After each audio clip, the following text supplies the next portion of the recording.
And hello, everyone, and welcome back to Chaos 120. I'm the host tonight, Veteran Mountain Man, and we have the lovely Terra, Synn. Hi. Kaz Warfox is with us tonight. What's up, motherfuckers? Ray Prostate's here as well. He just had to step away from his mic for a moment. We should be expecting Scoobie and Burnside a little bit later, and hopefully even Six will make it in and join us tonight, even though he's been working himself to death. So, how's everybody doing tonight? Oh, I'm doing fine. Nothing special. Not getting accused of white knighting tonight, Kaz? Accused of white knighting. I just got accused of it on Twitter. Yeah. For what? For what? For Terra, actually. Oh, why is that? Because apparently somebody is attacking Terra over her dislike of the new She-Ra art, which is very, very masculine. I don't know if you've seen it or not. Yeah, I saw that. I thought it was pretty weird. The way of the chin and everything made no sense to me. Hey, Scoob, how you doing, man? Hanging in there. What's happening? Not a whole and this lot. white knighting thing started all over because someone did a fan art of the new She-Ra, and I was like, still looks more feminine than what CalArts has made, and they're like, oh, you're spending a lot of energy whining about this. So apparently they're stalking me. They're stalking you, right? Okay. Yep. They've been posting on like every single tweet you've been making or something. Or Oh no, they're going to my page and counting literally how many times I've commented on something that has to do with She-Ra. Oh wow. That's interesting.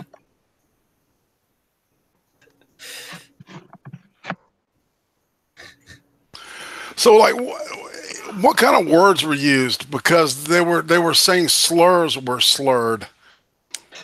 Miss Terra, I've been following this. Well, from what I've seen, she mentioned that it looks the new art looks like a boy cosplaying as a girl. I use, and I will say this, I use the specific term tranny, as in Dr. Frankenfurter or Brad at the end of Rocky Horror Picture Show, dressed, in corset, heels, thigh highs, shit like that. What, are they still giving you a hard time? God damn. Oh, who gives a fuck what these things think? I have people saying, one person blocked me because they had a fucking heart attack over it, saying that, I'm putting down their friends, and I'm like, honey, I'm talking about transvestites, yes. And I'm talking about it not in a derogatory term, but as to what it looks like. To be fair, the new She-Ra artwork does look very, very, very masculine. There's no curve to the legs. There's no curve to the arms or the shoulders. The jaw is as square as the Batman animated series from the 1990s. Is there an example I can see of what you're talking about? Yes, I actually have it pulled up. Okay, so this person you're talking about is named Blackfish. Am I correct? Yes. Yep. Okay. Yeah. Okay, so this is what he has. Black Lives Matter, Roll Tide, he/him, fuck V. Yep. Okay. All right, so give me just a second to pull up. All right. Did he say Roll Tide? Hang on, let me double check again. I'm doing a screen share. Black Lives Matter, Roll Tide, he/him. He's in Alabama. This is the new. I'm doing a screen share for you, Irate. This is the new She-Ra. Yeah. Looks like a twink. Yeah. Okay, Dude, that jaw is really big. There is no sign of a developing bust area. And see, the thing is they're having, this She-Ra be like 14, 15. That's fine. But most 14, 15-year-olds have some sort of, feminine arm line, even if it's muscular and defined. At that age, it's still feminine. It's got some curve to the arm. It looks like Jimmy Olsen. Someone else that follows me now on Twitter said that it looks like Hank Venture in She-Ra cosplay. Yeah. I can see that. Yeah, I can see that. Jawline does not work well in the favor of femininity. Look at that. No, and look at the legs, man. The legs are horribly defined. They don't look Yeah. I mean, this looks like a teenage boy in cosplay. Yeah. And looks like a trap. Yeah, it does. Not a good trap either. Yeah, clearly not a good one. One of the things I said in my own Discord about these, because people are complaining, saying, "Oh, well, don't you know Filmation was a horrible production?" Well, you know, they weren't exactly rich like Netflix, but also every Filmation reboot has flopped, and this is my exact term: flopped harder than Weibo's Trap Shop. You know, it's because they keep trying to push these stupid agendas. It's supposed to be about entertainment. They should stop trying to. Propaganda is not entertaining. It's not. Look, they're speech shaming Terra. Yeah. This is bullshit. Hashtag no, don't speech shame. There's a difference between making a message if the story is effective at it, and there's a difference between propaganda. There's a very distinct. And people are saying, well, at least it doesn't look like Steven Universe. I have gone to where Entertainment Weekly actually has you getting exclusive. Like dogpiled on Twitter or something? Yes, I am actually being dogpiled on Twitter. Yeah, and now they're accusing me of white knighting for her because I popped in and I'm like, yeah, no, her main feed isn't full of this stuff. If you went into her replies, of course, when she's having a discussion, funny how all the people it's going to be the only thing on the topic. Funny that the people. Why don't they dogpile me? It's so fucking frustrating. Because you're banned, Scoob. And Scooby, I use the term tranny. Yeah, you have to. I mean, you've been banned for using poofy spaz too many times, man. I keep getting banned. I'm going to have to make another account and get back on. I just have to point out, I find it funny that the people giving Terra shit are all social justice warriors. Yeah. Yeah. Do you not the funny pattern with this crap? The only people who seem to disagree. I have actually brought out social justice warriors. Now here's one of the other new still. That is supposed to be Catra. All right. This is just an ugly cartoon. Into an actual furry. You know what, Terra? I'm gonna do you a favor. I'm gonna look at your Twitter feed later. Better than the other chick over there. At least there's bit there on the femininity side, but yeah, not that much. So they're trying to say this is nothing like Steven Universe. All right, right here, this one is supposed to be Glimmer, and there's Bo. First of all, Bo is a white, buff, redheaded man. Yeah, this is a horrible cartoon. I'm not watching this now. Wait, so neither am I. So they turned what was previously a white character into a more scrawny black character. Yep. They made Bo look like a Ken doll, and they turned him into fucking Rerun. That's great. Yep. And they took Glimmer, and they're like, at least it's not as bad as Steven Universe. I was like, have you looked at the still that there is of Glimmer? She looks like one of the rocks that Steven Universe talks to. It looks all like a very simplistic style, just like Steven Universe. Yeah, so that makes no sense. It does Glimmer, Steven Universe to me. Glimmer had, some serious curves to her as well. She was very feminine, and now she looks just kind of blobby. Exactly. The only ones I remember from the cartoon are Bo and Cowl, and that's it. Let's see here. That and there was that little creature. It was like an Easter egg. It used to appear in different scenes. They would always have this it would pop in, you just see it sitting there looking at you, smiling in the background. Oh yeah.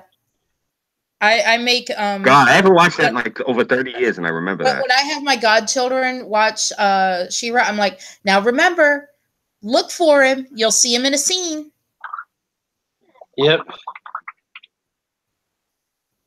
This is supposed to be what the new cover is going to look like. All right, yeah, great. It looks like shit. Yeah, yep. So they totally destroyed it, man. What do you expect, though? A lot of the remakes I've seen have been totally destroyed. What's really funny is I've been finding a lot of great remakes of songs. Bad Wolf redid the Cranberries Zombies.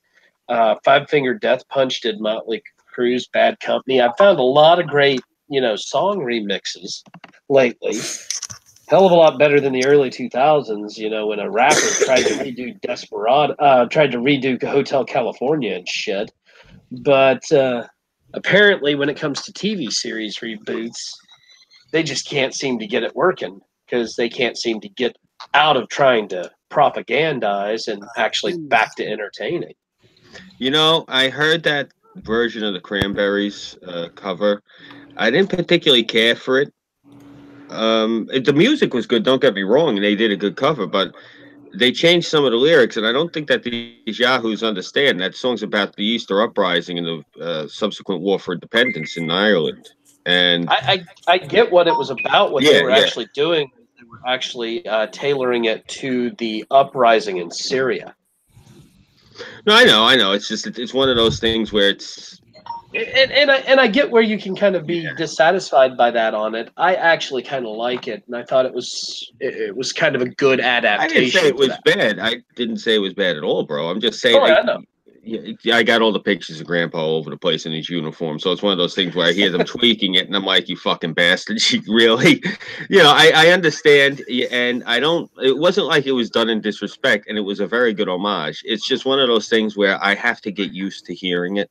Yeah, and it's when you first hear it, it's one of those things where your first reaction would be to wrap the guy in the mouth. And he's sitting there rubbing his jaw. What the fuck do you punch me for? Just to get out of my system.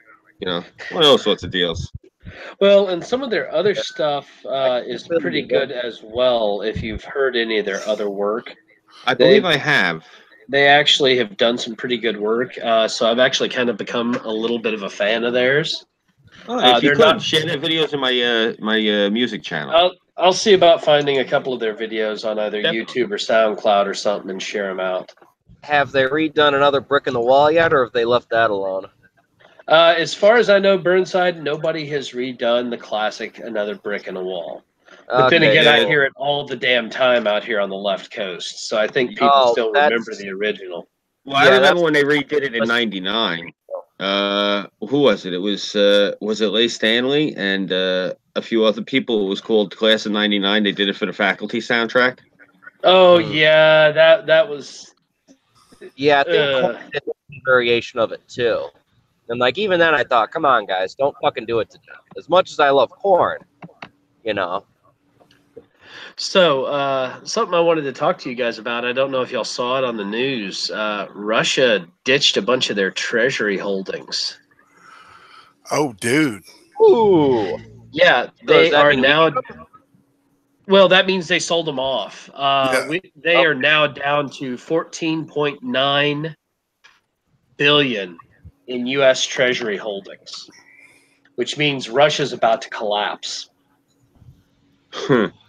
Now, I don't know if you guys know or not, but since 2012, Russia has been selling off their treasury holdings, trying to stabilize their economy. Because in 2012, they had 2011, early 2012, they had a run on their housing market. Because the Russian housing market was all mortgaged in euros and dollars. Oh. And when we had that oil crash, the ruble tanked. And so instead of paying 10 rubles to the dollar, you were paying 60. Right, and that's why they got involved in Ukraine, because they were trying to barter a deal for natural gas, because that's their other resource. And then Soros screwed the pooch for them on that, and that's why it's been troublesome for them, right? Yep. But it looks like they are still selling off treasury bonds, and they sold off a lot of them this year so far. They went from about 100 billion down to 14.9 so far this year. And if they don't stop selling them off, because all of their strategic reserves are in U.S. Treasury bonds, they're likely to tank their economy out. And I know a lot of people right now are trying to say, well, they're trying to make a run on the American economy. These treasury bonds are being bought up. That doesn't make any sense. That's illogical as fuck. It is. It really is illogical as all get outs. I mean, China just bought a spurge of them because they were available on the market. Oh God, that's what I was afraid of. Yeah. Well, that means that they're up to. Explain why Putin had that sit down with Trump and everything went pretty buddy. Mm-hmm. Basically, China bought about $1.2 billion worth of treasuries. Yeah, that's not a lot. So they're back up to where to almost where they were before their market crashed out in 2016. Interesting. Mm-hmm. They're not even back up to the full total yet. They're getting there. Japan has started buying again. But yeah, Russia just sold off a large amount of theirs. And so... Yeah, the yen has dropped a lot. Yep. Yeah, I noticed that the other day. So their market's been in flux for several years, and they've been trying to get, as comical as this, they've been trying to get their people to actually spend more money, and they're like, no, we're too old. We're not spending shit. And they're like, oh, shit, can we make more babies? Once again, we're too old. We're working on that. So yesterday when we were... Just on the self-defense force than anything. So yesterday when we were all talking about what Trump was doing, being very nice and polite and courteous to Putin, when everyone said this proves that he's in Putin's pocket, this, that, and the third, I'm guessing this means that Trump knew all this information going in. Oh yeah, man, this stuff is public record. So I'm going to say then openly, I think that our president was engaging in that most hallmark and traditional of New York pastimes. I think our president was carpetbagging. Hey, what? yeah, man. I could see that. I could see that real well. Yeah, they started selling off in February, and they've hit a total of 14.9 billion so far this year. And if they keep selling off, they're going to have trouble with any kind of international trade if they get too low. Because Germany won't be able to exchange currency with them, because all of the reserve currency between Germany and Russia is done in dollars. Interesting. Well, that's one of the things about the petrodollar, man. I don't like it, but it does give some serious advantages in that case. Yeah. Oil reserves all over the world are calculated in U.S. dollars. Gold shares all over the world are calculated in U.S. dollars. Diamond sales are in U.S. dollars. God, I remember when we were kids and it was still, everything was done in pounds.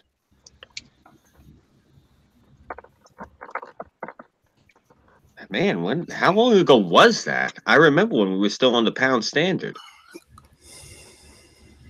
God, what was that? That's got to be over 20 years ago now. Easily. Just loving the shit on Twitter. Hey, whatever you got to do to enjoy yourself, man. Anything good? I'm just having a laugh at this guy giving Terra shit for you know, the whole She-Ra thing. Hey, Kaz, I'm gonna be doing an after-hours stream just about this. I think you could if you want to. That would be interesting. I'm gonna actually cut a video, and what you call it? I'm gonna send the video to you, and you can send it to all those people on Twitter. I don't care. Let them come on the video and leave nasty messages in the comment section. I'll have fun playing with them. Ooh, joy. So, guys, I just tagged you in my response back to this douchebag who decided to call me a fuckstick and say I obviously didn't learn shit about honor while I was serving. What the fuck? Oh, he's going. Pardon? Who's this guy I think he is? And I'm not talking affection, I'm talking bleed him out.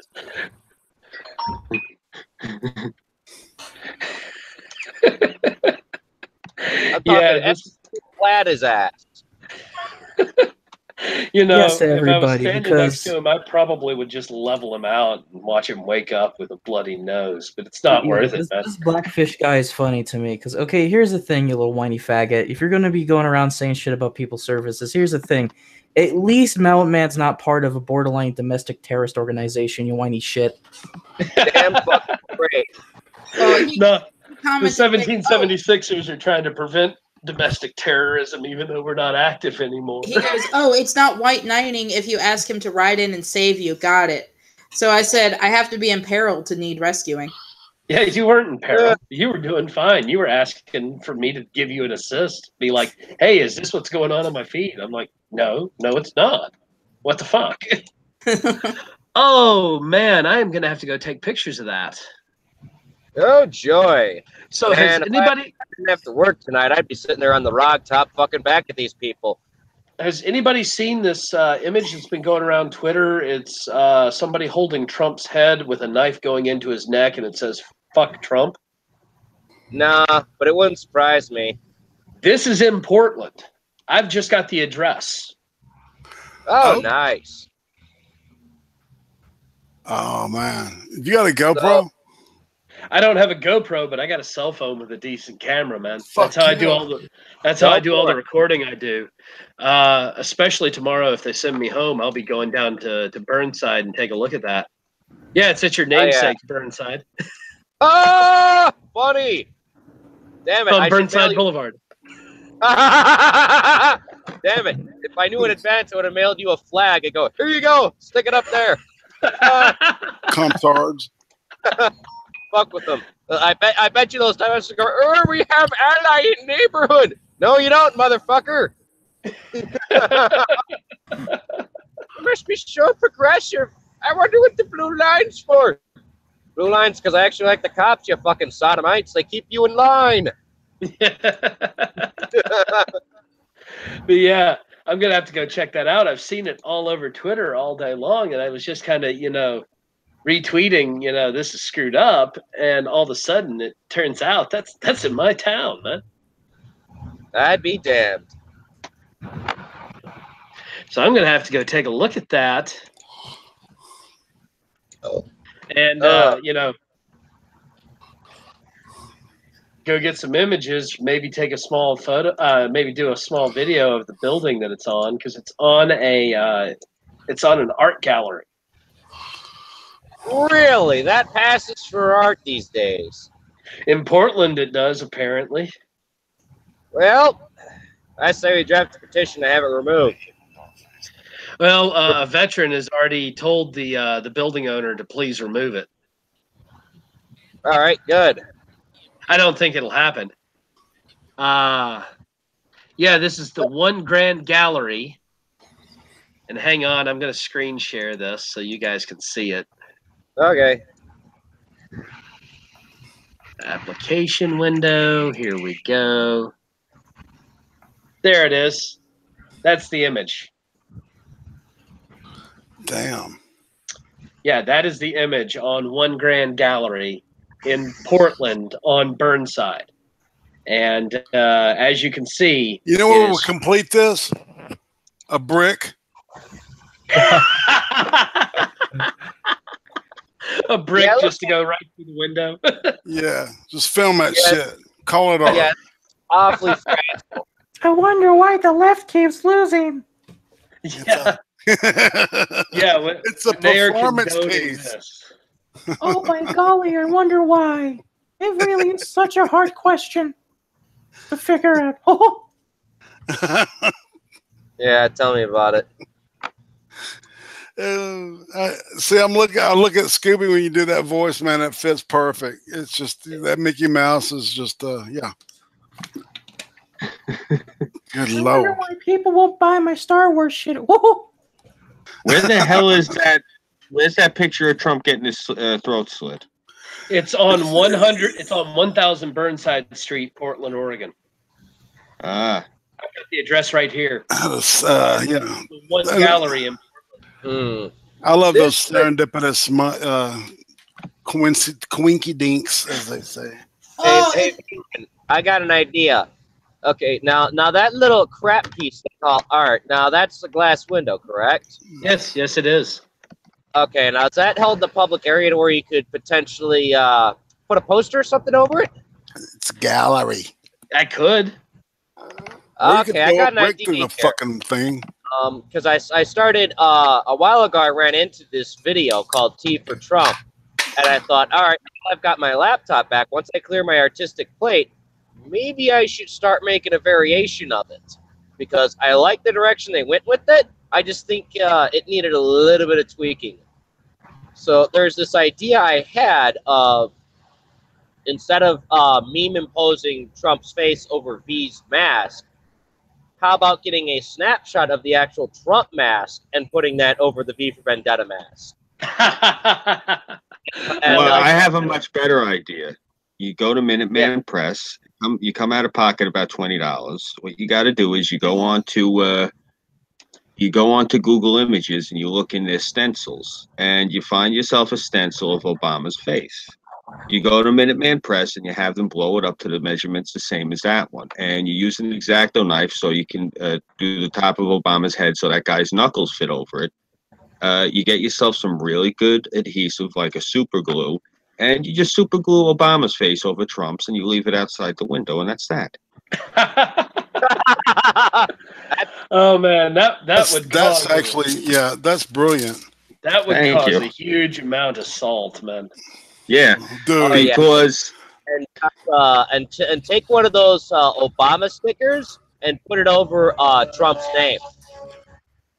Just stick it right on there. Just grab one of those random Obama plate stickers. So now, which would get a saltier reaction though? Would it be if you used Obama's face or if you used Bernie's face? Now that's the thing. Which one is going to get them into more of a hissy fit? Bernie would get them into more of a hissy fit. Then you use I don't know, Bernie's man. face. Obama's like their god. Out here, everybody. We had 3 electors in Oregon violate state law and get fined $10,000 because they cast their ballot for Bernie and not Hillary. Oh wow. Okay, so, Bernie is king out here. So they're racists. Yeah. When it comes to the Democrats of Portland, Bernie is king. And so Bernie. Yeah. The trick is you got to get a black and white picture of Bernie, like the one that they have there, the black and white picture of Trump. But you have to make sure that you put a gigantic red clown nose on it. Yeah, really, really. You know, you want to put the fork in and then you want to give it a twist. So, yeah, that's what I tell people. Use their own tactics against them. I don't mean go out in the streets, you know, scream at the sky and beat up old people with pipes and knock over garbage cans. I mean, no, use their own psychological warfare against them. That's all. Well, apparently the owner of this building is a veteran, and he is trying to force the art gallery to take this image down. Right. So I am tempted, because I do have some chalk markers. Mm-hmm. I am tempted to go down to this and do a giant circle and a slash through it with the chalk marker. Nice. That's and change the whole message of this. As in, turn it from the fuck Trump message to the no more fuck Trump message. Just take it away from them. Just be careful. I wish I could go there with you. I'd go with a snow shovel. That way I could keep people away from you. You watch my 6 while I'm doing the artwork. Oh yeah. You ever send that message too, wouldn't it, man? You ever tune somebody up with a snow shovel? Fuck no, man. I bet. I know what it'll do, man. I know what it'll do. Oh yeah. Holy shit. Yeah. It's basically like if you got an old fashioned one, it's like a section of a steel drum that's been attached to a handle. So yeah. Oh yeah, I got an old one. I got an old one that's made from a galvanized stainless 50-gallon drum downstairs. I'll whack the fuck out of somebody with it like it's free. Yep. You know, I got blocked by that blackfish dude. Not surprising. Neither am I. I'm gonna have to federal fees. Oh! I just wish that I could actually go back on Twitter. This sucks. I'm gonna have to make an account. Yeah. I don't know. He blocked me too. He probably also blocked Mountain Man. Give me a second. I'm gonna find out. Mountain Man did tell him to go fuck himself. Oh yeah. Hey, if you're gonna call me names, I'm gonna tell you to F off. I mean, seriously. Yeah, exactly. I can call names back. Yeah, he blocked me because all of his replies are gone now. The social justice lawyers always crying out when they're trying to punch you. You know. Well, you know. if all they're going to do is throw at me logical fallacies, I'll give them a 30-day cool-off in the penalty box. If all they're going to do is call me names, I'll call them names back, and at which point they can block me, or I'll give them a 30-day cool-off after 4 or 5 times. All I did was sarcastically point out how much they're projecting like a moron just by saying all that shit. Oh, yeah. He was seriously projecting like a moron. Yeah. But what do we know? You know, we're just weird people who seem to be on the internet talking our minds. Oh no! Yeah. How dare people talk? These people are always like, "Oh well, how dare you criticize the social justice influence on comics and stuff?" But oh no, don't talk about this to Trump getting his threats thrown on the fucking glass right here. That's my hero shit right there. I want to buy some more stuff there. Yes, comrade, you're completely correct. You know, we should all completely bow to the totalitarian supremacist Marxist agenda and accept all of the quad-gender, trans-dimensional, anti-Trump, Roni Lord, and other kin propagandas. The Red Guard must maketh the new world by any means necessary. You know, I had one of these people on Twitter once, and you know what it is? The guy told me I was a sick terrorist, and he was calling the FBI. And well, I told him, I said, I can remember most of the conversation almost verbatim. The guy had said something about Obama. I said, Obama needs to hang for treason. He's like, well, he's like, that's, you know, how could you say something like that? I said, well, it's really simple. I said, I put the keyboard in front of me and I start typing. And he said, no, how can you think? How could you say something like that? I said, if you think that's bad, I said, I hope that he pulls through the gallows doors fast enough that the rope rips his head off and it goes sailing across the crowd. And so he goes like this. He says, well, he says, I'm going to report you to the FBI. I go, for what? He said, you're a racist. I said, no, if I was racist, I said, I'd say he isn't worthy of the noose. What I would do is then you stick him in a sealed barrel, you put a hose in it, and you go home. And the fucking dick reported me, not to the FBI, but reported me to Twitter. Hey, everybody hit that like button, goddammit. Yeah, seriously, guys. We're giving you gold here, so give us a like at least. Come on, man. T for Trump, dude.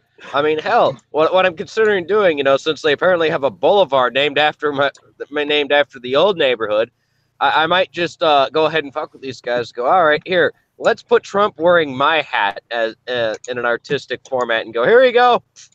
There you go. Have fun with that, fuckers. I wonder if your neighborhood... Really? What? Those images you just posted. Seriously, man? That's how Ricken. Really? Yeah. Oh, man. Hit it, buddy. What scene cannot be unseen? You should have warned a guy. I put it in the Deviants fucking channel. Calm down. It is in the Deviants channel, but still. Oh, did you guys see that they have found a black sarcophagus that they are going to open in Egypt? Ooh. And people think that it could be Alexander the Great because he was rumored to have a black sarcophagus. Fucking sweet. I hope it is. So where was he buried? Was he part of the necropolis, or was he in? Did they find this in one of the pyramids? Well, this has been found separate in a sealed tomb. And it was tucked away near Alexandria. And it's been definitely closed for at least 2,000 years, maybe longer. Yeah, they found this thing last weekend, I remember. Yeah, it's made out of black marble.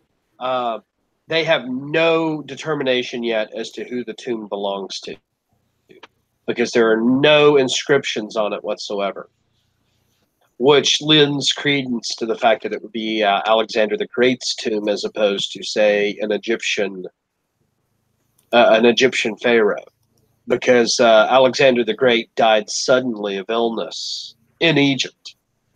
Interesting. On his way back from his India campaign. It's a 30-ton sealed granite sarcophagus, believed to be over 2,000 years old, man. Yep. Holy, 30 tons. Yep. That's insane.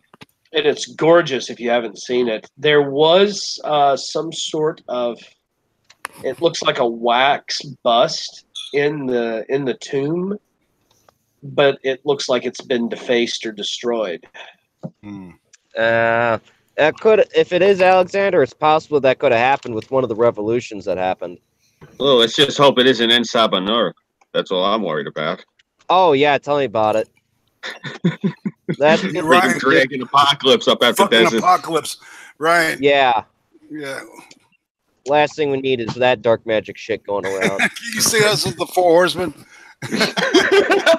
It is what it is, man. That would be funny as fuck. That would suck. I'd be like, oh great, there we go. See, that would be a great meme. But you know, who am I? What do I know? Yeah. We're a bunch of cisgendered individuals that don't know nothing, right? Jordan doesn't watch us. Oh, and guys, I don't know if y'all have heard this, but it is definitely interesting. The Democrats are now yelling, screaming, and reeing for the interpreter that sat in on the Putin-Trump meeting to testify before Congress. For what? Doing his fucking job? At least 2 congressional Democrats want President Trump's interpreter to testify about his meeting with Russian President Vladimir Putin.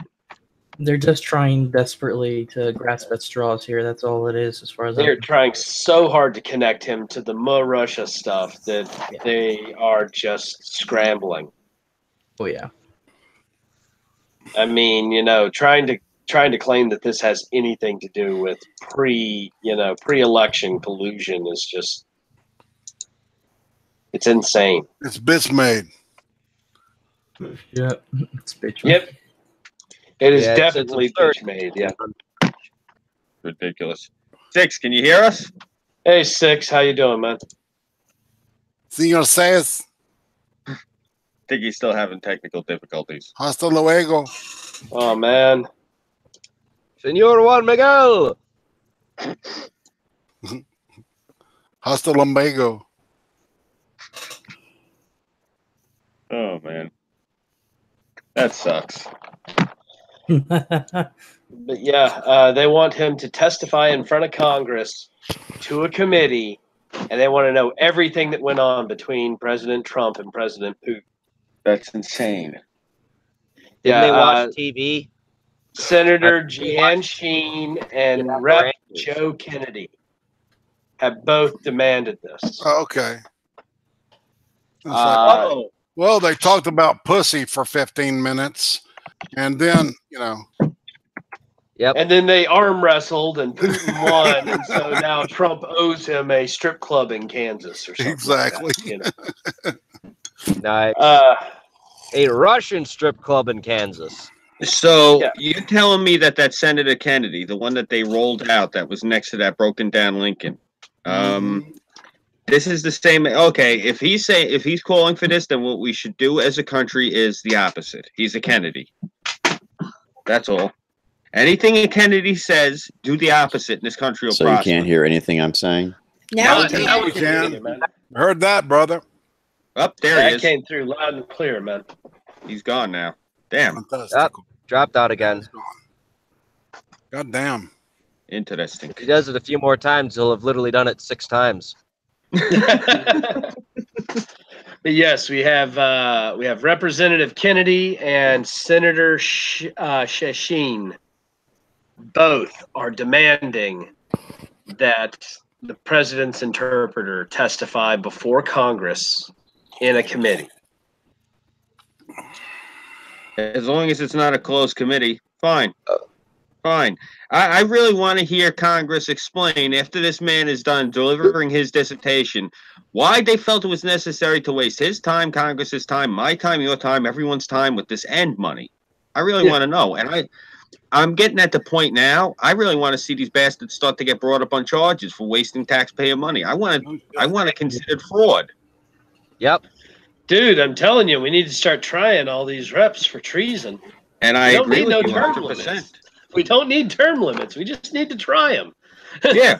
Well, we don't need to try them right off the bat for treason. What you need to do is have a full inquiry into their everything that they do with that being on the table with, well, we're going to look, and if we find evidence for treason, you're going to trial. But we're just going to look right now, you know. Like, well, one of those things, you know, the guy standing there with the gun pointed at you. Yeah, you know, he could shoot you, but you don't really need to worry. But there's a gun pointed at me. Yeah, but you don't need to worry. Same principle. The doom of Damocles sitting right there. Exactly. Right. Yes, I know. I pull out a lot of historical references. Sorry That's for those fine. of you who can't follow along. No, actually, the sword of Damocles is. That's actually. You guys hear me? To, yes. We can hear you. Yay! We can hear you, Six. I'm hearable. Yep. Yes. You're automable. Sorry, guys. I'm trying out a new laptop as far as that stuff goes, and Hey, it's all good, man. You sound good, Hey, though. new machinery. Good microphone. thank you. Yeah, I was going to say, I didn't know if you had a cold or something at first, but I guess it's actually just the mic because I'm not used to the way it sounds. It's got a really good tone to it. Oh, Yeah, cool. it drops your octave a little bit, man. Yeah, it sounds Yeah. crisp.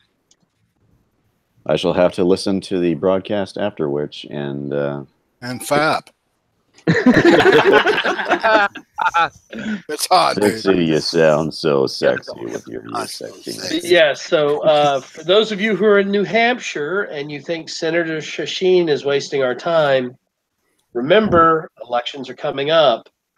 And I don't know where Representative Joe Kennedy III represents, because I just don't know what district he's in. But if he's your House Representative member, pay attention.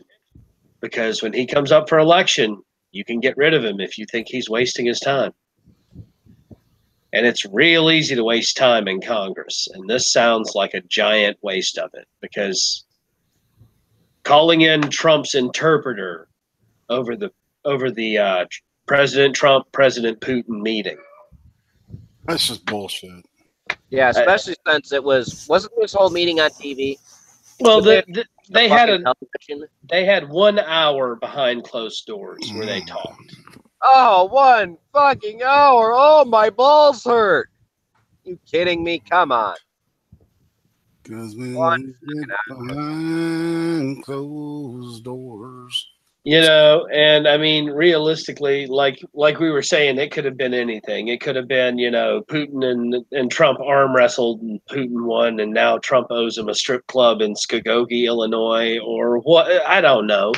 Nobody really cares realistically what went on in that private meeting. It was probably very little, to be fair. Because the first time you meet somebody you're negotiating with like this. Yeah, it was sizing each other up. You know, Yeah. I mean, it was macho bullshit. You know, dick wagging. It was an hour of dick wagging. I mean, that's probably exactly what that was. Knowing both of their egos, you know.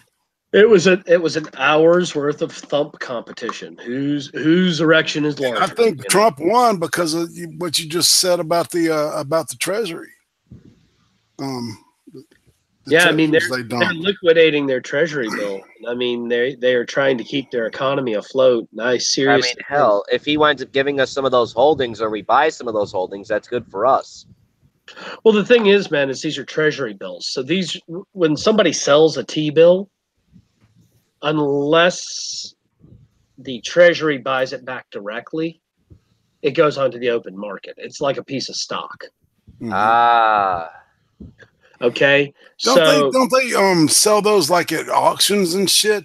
Oh yeah, Treasury bills are sold at auctions. You can buy them through investment firms if you've got enough money. You can buy them direct from the Federal Reserve. I don't really want to interrupt, but can I send Goot an invite? Yeah, man. Sure. Bring that fucker on here, man. Yeah, get Gutenberg in here. Gutenberg. Pretty sure I have him on my friends list. Yes. Yeah.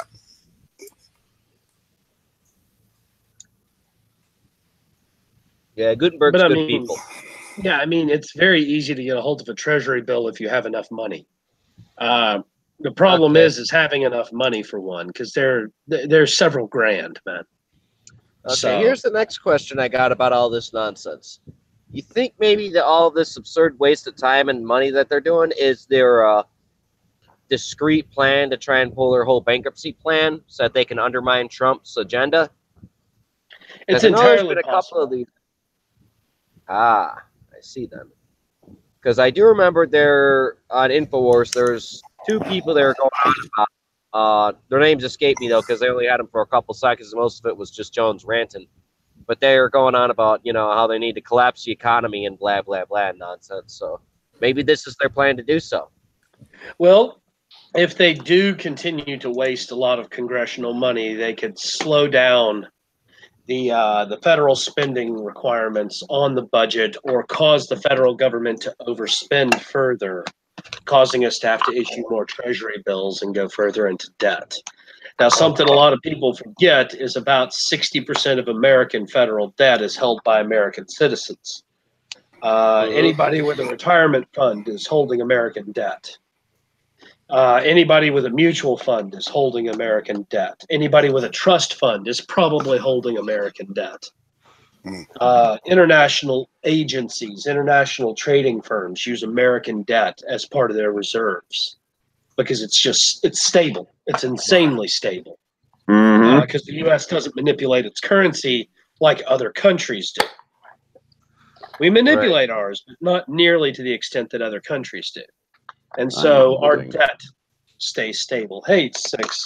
I am holding salsa, and I will manipulate it into my mouth for eating. You'll hear a crinkle of wrapper as I extract chips from bag and hear crunching of noises. All right, I sent you the link. It's the crunching of the debt chips with the inflation stuff. It's blue chip stocks being crunched in my teeth. But yeah, so the sell-off of these treasury bills, actually, if the Fed buys them back, will actually deflate the economy.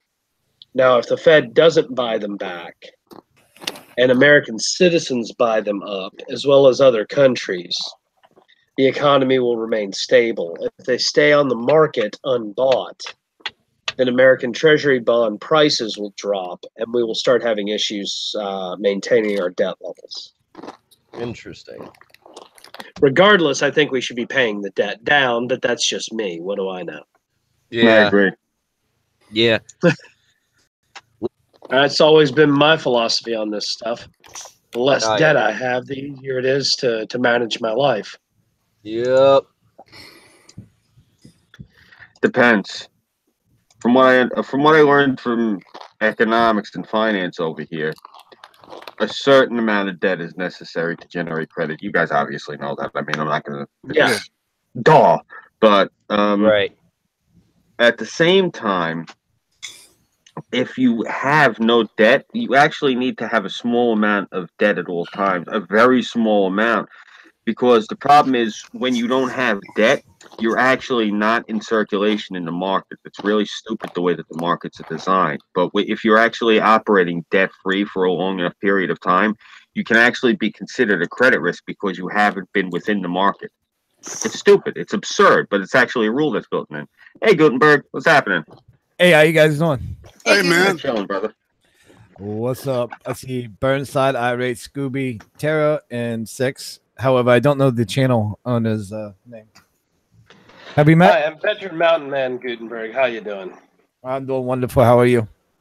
Pretty good. I have met you once before, briefly. Ah, cool.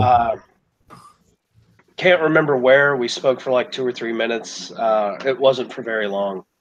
Ah, nice. But yeah, thank you for joining us. Hey, well, no doubt. Veteran Mountain Man, you will get to know Gutenberg a little better this weekend. Because I've invited him to be interviewed on the Chaos 120 group channel. Oh, nice. Wait. Nice. I can't wait to watch that. Yeah, throw this interview around. And he's going to be on the Cream Stream Friday night. Awesome. Now, Nice. Did I guys? agree to all this? I don't remember agreeing to all this. No, guys, I won't be able to watch them until next week because I've got a pirate event this weekend. I'm going to be partying like it's $16.99. Nice. And Thursday, and I'm not coming back till Monday.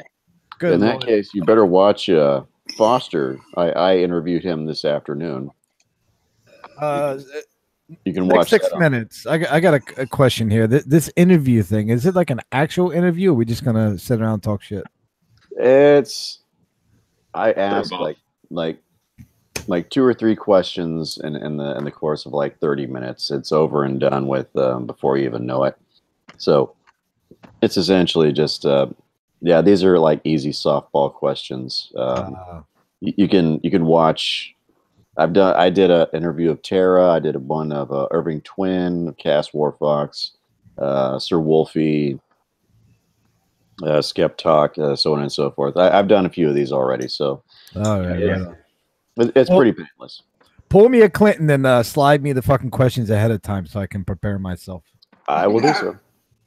I'll tell you this much. I myself have worked in the industry for years on and off. Six is a natural at interviewing. He really is. You're gonna have a pleasant time talking to him. Good. So I should be sober then, huh? Did you say this was a Friday? Saturday. Okay. People message me all the time, and it takes me forever to respond back. Just send me a message a half hour before the time, and I should be ready to go. My thing's on Friday. All right, so I race on Friday. 6 is on Saturday. Okay. All right. I'm sorry to bust in here and interrupt the topic. What were you talking about? Economics. Treasury bills. We were talking economics. Yeah. We were talking treasury bills and the fact that Russia just dumped about 70 billion in treasury bills into the market this year. And people are actually buying them? Yeah, they're being bought up.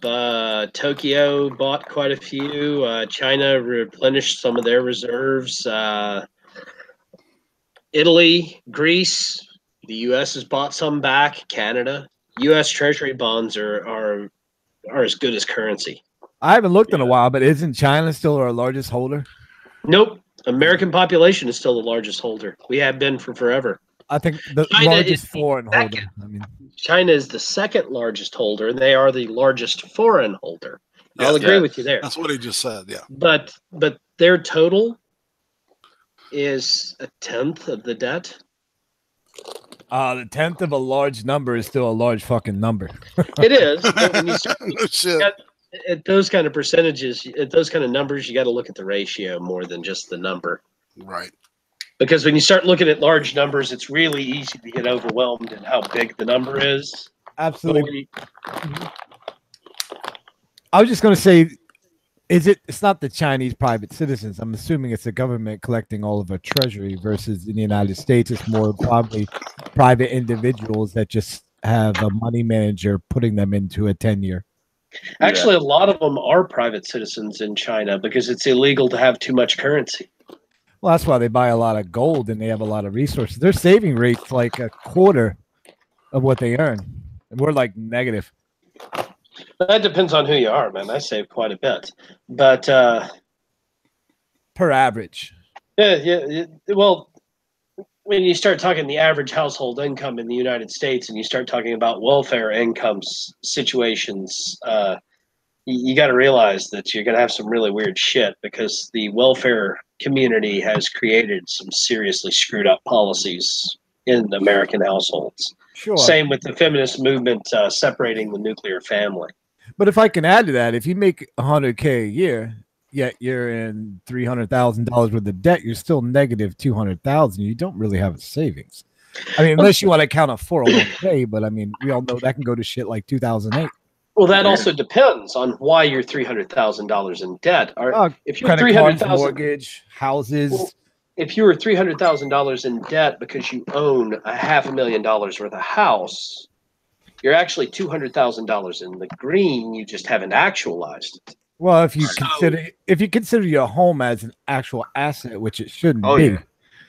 Well, homes actually are an asset. They are real property, man, no matter what. Oh yeah. They are, but they're not. I go back to the Austrian business school of thinking where a home is a place to live. And that kind of thinking, it drove the fucking housing bubble, did it not? I mean, thinking of your home as an asset. What actually drove the housing bubble was the change of lending requirements under President Clinton in 1996 when he made it against the law to discriminate based on credit rating. Yeah. Right. Yeah. For housing mortgages. And then came in the collateralized debt obligations where they chopped up all these mortgages and sold it all over the fucking world. And what did banks do and respond? Hey, we're making more money cutting these CBOs up than we are actually from fucking giving out these loans. So what did they do? People were getting approved with like a 300 or a 600 credit score, buying $200,000 homes, making fucking minimum wage. I personally know 3 people back in 2005, 4, 6, around that area, made 25, 30 grand a year, lived in $180,000, $200,000 homes. And then what happened is they pushed them into these fucking interest rates that were variable. And what happened when all those fucking CBOs came back, when everything started crashing, their fucking mortgages doubled, tripled, quadrupled, and they couldn't afford these homes. I'm not disagreeing with you on that. What I'm saying is, though, in that situation, you're looking at a different type of mortgage than what I'm talking about. I'm actually talking about mostly fixed rate mortgages. When you start talking variable rate mortgages, which are completely and insanely bizarre and shouldn't even be on the market. Correct. But when you're worth $1 million, okay, say you have $1 million in the bank, you go to a bank and they're going to give you a no money down fucking loan. You're going to take that no matter what. Now, the smart ones will do the fixed interest, obviously, the businesses and all that kind of shit. But $1 million, if you're a businessman, you're still in the lower end category of an actual business owner. I mean, you're mid-level. I mean, you're lower mid-level, you know, in comparison to the larger companies and corporations. But I'm sure a lot of them got fucking wiped out as well. Don't you think? Oh yeah. Hello. I'm still here. Sorry, I was reading a response here. So I get what you're saying, but something you got to realize is there are plenty of people that have fixed rate mortgages. Man, I have a fixed rate mortgage. No. I bought one before the market crash. Okay. Because I refused to go get a variable rate mortgage. Right. How much money did you have to put down, if I can interrupt? None. No. Had a VA guarantor. Well, that's why it was financially backed by the government. Yeah, because I'm a combat veteran, which absolutely is why I got that option. Now, that being said, even if I put 10% down, which is what's the minimum required for a guaranteed VA home loan, that's still not that much money. And to be fair, 10% down is not that much money, depending upon the price of the house that you're talking about. Sure. You've got to be able to live within your means, though. And the problem is insurance, right? If it's under 20%, you have to pay insurance. Yeah, you'll have to pay mortgage insurance. But the thing is a lot of these people don't know what it is they're actually doing with money. Absolutely. A lot of these people don't realize what they're actually taking out, what the worth of things are. And it's because they've never been told. And so when you take away the laws that restrict them predatorily lending, the Glass-Steagall and all that kind of shit, then you're going to create weird reactions in the market. But that had nothing to do with the fact that a home is an asset. That has everything to do with the fact that they removed predatory lending laws. Right. Yeah, to circle back to what you were saying, I'm not saying buying a home is a bad idea. Well, it depends on where you live, because if you can rent a house for slightly cheaper than you could get the mortgage for, I mean, why buy it? At that point, you're only buying. Well, I'm sorry to interrupt. My mind just works so fucking quick. I'm not trying to be rude. If you could rent, see, 2 homes. One's for rent, one's for sale, and say the one for rent has amenities. It has all the other kind of shit that comes with it. You don't have to pay for the upkeep. You don't have to pay for repairs. You don't have to pay for lawn care, whatever it may be. And you can get that for 10, 15, 20% cheaper than actually buying the house next door. So it's kind of like why? I mean, probably not where you and I live, but I'm talking about like a higher echelon of the upper middle class, even the higher class. Well, you got to realize my house is worth $500,000. So you're actually probably not talking to the correct person if you're going to want to talk low-income housing. And my house actually has an HOA, which does all of the yard maintenance as well. But here's the deal. Rental versus purchase is the classic concept of paying for a service versus purchasing an asset. If you're renting, you have no investment future of that expenditure. That money is just gone. It's out in the ether. It's now back into the economy. You have no control over it. Every dollar you pay on a mortgage is a dollar worth of equity on an asset that you are physically purchasing. But you're actually kind of like buying gold with your cash instead of keeping cash. But you're actually relying on the next person to come and purchase your home. But homes are always going to be purchased. Even when we had the market crash and people were having difficulty getting credit, homes were still selling. They were selling at a lower rate than they had ever sold in the past 60 years. But they were still selling. You're correct. But imagine you bought a house 2006. It was steadily appreciating, which a lot of the realtors and bankers shoved these people, like you said earlier, don't have a lot of knowledge, into purchasing a home more so or half so as an asset instead of a place to live. I know realtors that I went to school with that did this in my local area. And I don't live in a low income area. I live in a fairly decent lower middle working class neighborhood. They would push these people into these homes they could just barely afford with the promise that it would go up by 5-10% per annum, which what it was doing for the last 10 years because of the predatory lending and all the shit you mentioned before. Yeah. That's the issue that I have with looking at a house as an asset, one you're going to live in, not one you plan on flipping or plan on buying and renting out ahead of time, or even an apartment building. But purchasing your home with the expectation that it's going to make you money 5 years from now, 10 years from now, is not a good way to look at it. However, you shouldn't ever look at a house strictly in that aspect. If you're looking at a house for an investment portfolio purposes, you should be looking at renting it or looking at flipping it. Right. But that doesn't mean that a home isn't a tangible asset. You're just right. like physical gold. I buy gold and silver on a regular basis as part of my saving investment. I take physical possession of the metal. Now you're talking my level. That metal has no tangible value until I sell it, though. But it is still a physical asset. It's the same with the home. The home itself is a physical asset. Now you're talking about something. Go ahead. You brought up something I know quite a bit about, silver and gold, because I myself buy a lot of silver and gold. What are you into? The Eagles, the Maples, the bars?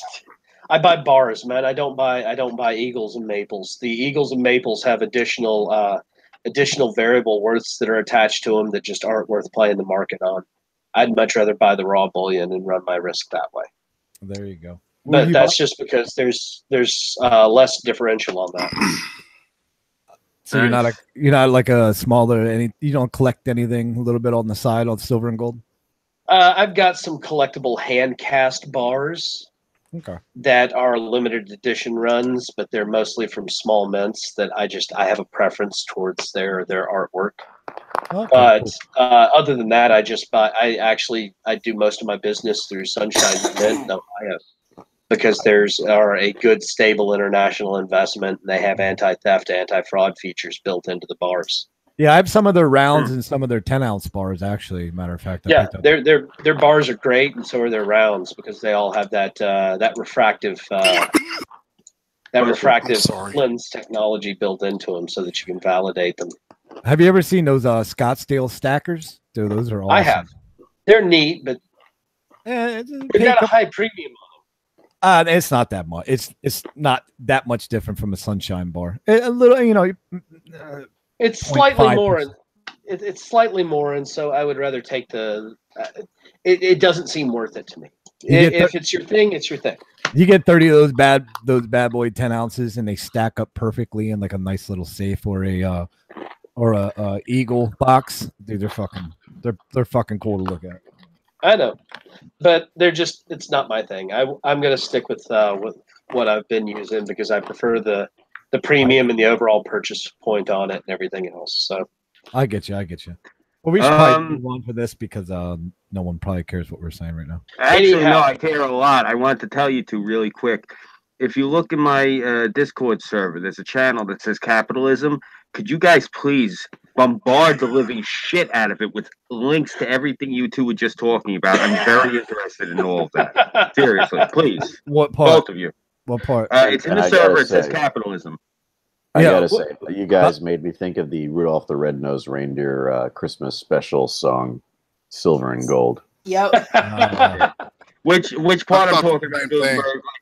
Links to everything you were talking about just now, all the different silver and gold investment stuff, anything you guys were talking about. If you could just really send me as many links as you can, I'm really interested in looking into all that. And Scooby, I will post a video of silver and gold to you. Yeah, right now is a good time to buy. Right now is actually a good time to buy because it's been at a real low. It's still at a higher low for the last 10 years, but it's I was going to say, man, I got a much better purchase point back in 2012 when I was buying silver at $14 an ounce. So, what's everything going for now? Silver, just silver and gold. Well, silver was going at about 17 an ounce just the other day when I checked. Gold was sitting at about 1,200. Yeah, gold is 1240, silver is 1574. It actually took a hit in last week. Oh, it took a hit in the last week or so. Yeah, it's been like 2 weeks since I looked. I'm glad it took a hit. I might have to buy some. Yeah. I was waiting for it to come back down off 17. So. Yeah, it's something you could actually pick up as a hobby because I had a real problem 15 years ago with spending money on horribly depreciating assets. I fucking had a clothes thing for a little while. I had all this other kind of fucking shit. And then one of my buddies like, why don't you start collecting coins? And I looked at him like he's a fucking loser until he took me to a, like it was a large flea market. And it's just a couple guys. When you go to these flea markets, there'd be like 2 or 3 booths, some guys selling, you know, some silver bars, some our government bullion, which is the American silver, even like silver eagle and all that kind of shit. And once you pick up a 1 ounce gold coin, something it feels right. It's hard to explain it unless you've actually done it. And I'm sure fuck, I forget your name already. I'm sure you can man, it's all right. Yeah, the silver bug, the gold bug is real easy to catch, especially the first time you have that bullion in your hand. Absolutely. Because it's real tangible worth. Absolutely. Land, labor, and capital to extract. It'll never be worth nothing. All right, we could go on for fucking 2 hours about this shit. Yeah, but we can't go on for 2 hours about this because we only have another, hour or so on the stream, and I've got to call my dad afterwards. Yeah. So. But yeah, did you guys, go into chaos news? Not yet. I haven't. Well, whenever you're ready, just let me know. All right. Well, yeah, if you're ready, we can go ahead and do some chaos news. Okay, so I was listening to the Lords of the Night. Let's see what they didn't do. Let's see. It'll be all new. Yay! Six is doing the news. Oh, but before you're gonna enjoy this, Gutenberg. Before you segue into this, did you guys see the video of that cop stopping in Las Vegas? He stopped a potential school shooter by shooting his fucking service pistol through his windshield at a fucking car going down the road. Yeah, I saw some clips from that video. Yeah, I will post that in the sidebar here. But go ahead and continue with the news. You guys gotta see this video. It's fucking. This is like RoboCop shit. No, he was very accurate with it. It was really nice. Nice, good man. Need more officers like that.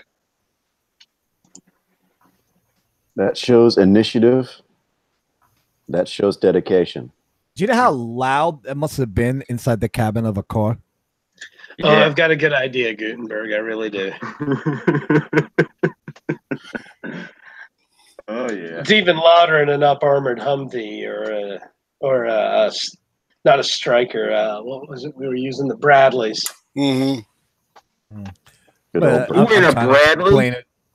Wow. M2. Yeah, the old M2. That's damn. Yeah. Yeah, man, you know my age. We didn't get the Strikers until 2004 after I left. I know. It's just the fact that you were in a Bradley. Look, you were in a war zone is one thing, but the fact that you were a passenger in a Bradley, you should get a medal for that. That's ballsy. Yeah, seriously. That's why I was like shocked. Like I know you've been shot at before and been through explosions and all that, but when I heard a Bradley, I'm like, what? My eyes, fuck yeah. My ears perked up on that one. Like, that's So me jumping out of a perfectly good helicopter with nothing but a rope attached to my waist doesn't get an awe, but sitting in a Bradley fighting vehicle causes respect. You know, I really was nuts for going out of those helicopters. You know what it is? I said this before about Bradleys, and you know, it's the equivalent of, you know, what a suicide bomber wears, but on wheels. You know, they are. You know as well as I do. May he rest in peace. My father used to curse and he used to rail whenever he heard about the Bradley, because it was the same thing. Whenever he heard when they first gave our troops the M16. Oh, and you ever bring that Mattel piece of shit into this house, you're out on the street. He used to tell me. He specifically said he said you got to get a Garand derivative, and that's it. That's the only thing he'd let in the house. So if he was still with us, I'd have to bring a SOCOM in. I wouldn't be able to bring in anything else. That's how the old man was. Now the SOCOMs have got the polymer lowers and everything too, man. You can't even get them all in all wood. Right, but we're talking like 50 years ago when they first came out with the M16s. You know, yeah, you might as well just cut your hands off. You have a better chance of at least getting, you know. Oh yeah, those first losing your fingers clean. Yeah, buggy as fuck. Yeah, you know, they were bad, and the old man, that's how he was. He's like the same thing about Bradleys. I always heard that. So when you said you were in a Bradley, oof, my hat is off to you, sir. Only once or twice, man. It wasn't like I was a standard mechanized infantry guy.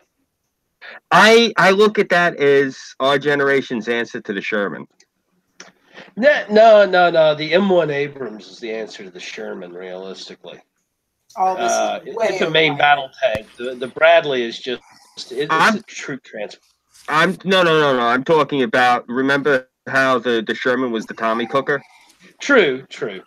That's what I'm talking about. I'm not talking about main battle tank, because they're worlds apart. And we could go off about the fucking Abrams. That is such I can't stand the Abrams.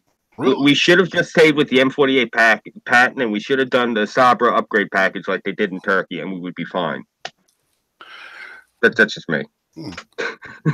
I'm completely lost in all of this. Sorry. My family's in DOD, so sorry. Military stuff. We get off onto a tangent on that. Yeah. Sorry, Gutenberg. No, it's good. I do know the fucking German Tiger tanks are pretty badass looking. I mean, I've seen. The T-68s. Yeah, no, those things. Yeah. Those things are real easy to detrack, man. Oh, the Leopard. Oh. Yeah. Yeah. Well, I'm talking about for the time. I mean, God. Oh, you mean you're talking about the old Tigers, like the King Tiger, the Koenigs Tiger, the Royal Tiger. I'm talking the Rommel fucking. You're talking the Royal Tigers 100 miles an hour. Yeah, you're talking the Royal Tigers and the Tiger tanks. Yeah, no, those are old school. I was talking about the modern Leopard.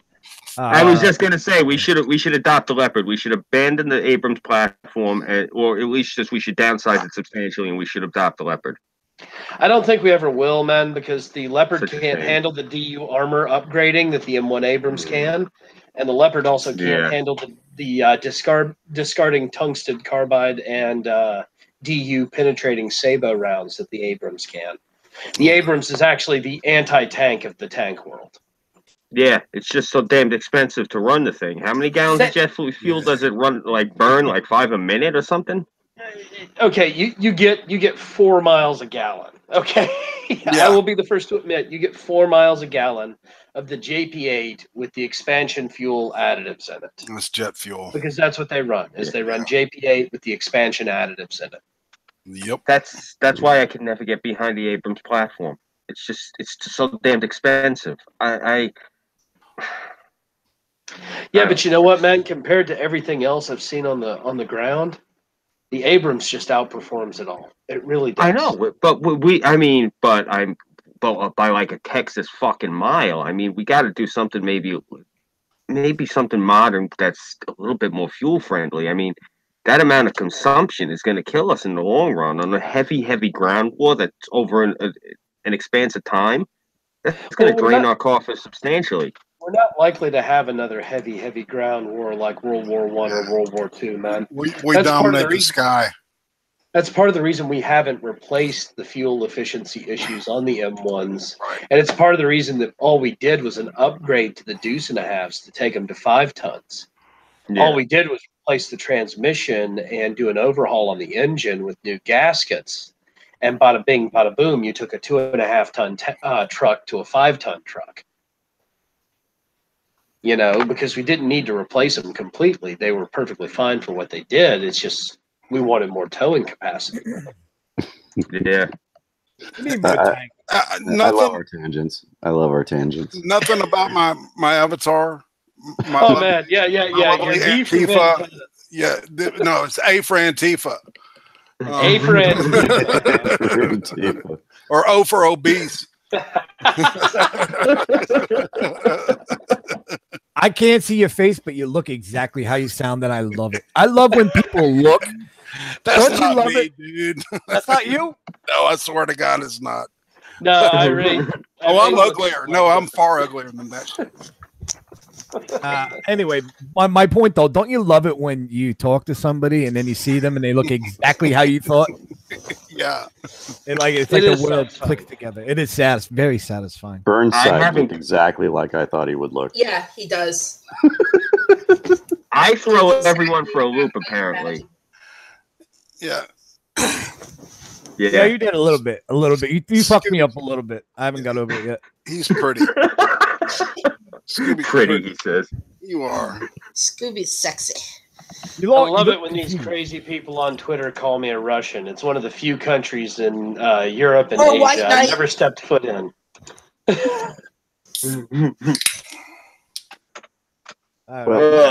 What's up with that news? What's up with that news, baby? I have a Florida emu story. Yes. Nice. Please tell it. All right.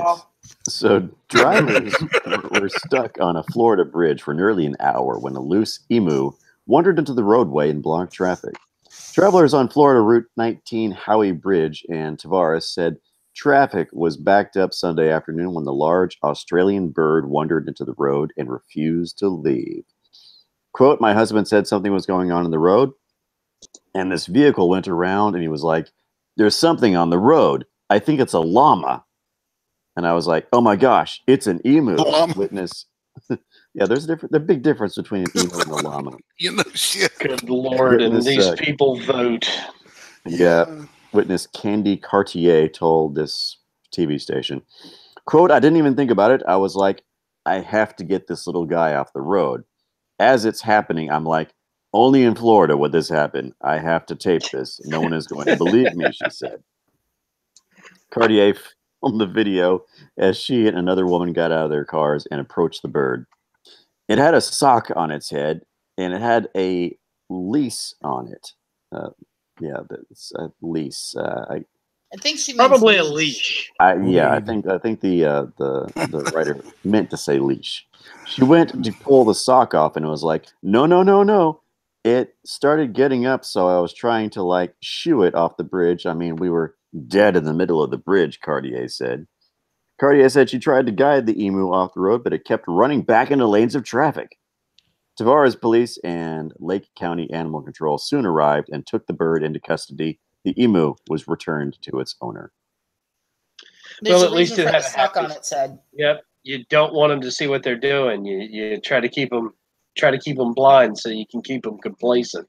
Might you say the emu had a sock account of the action?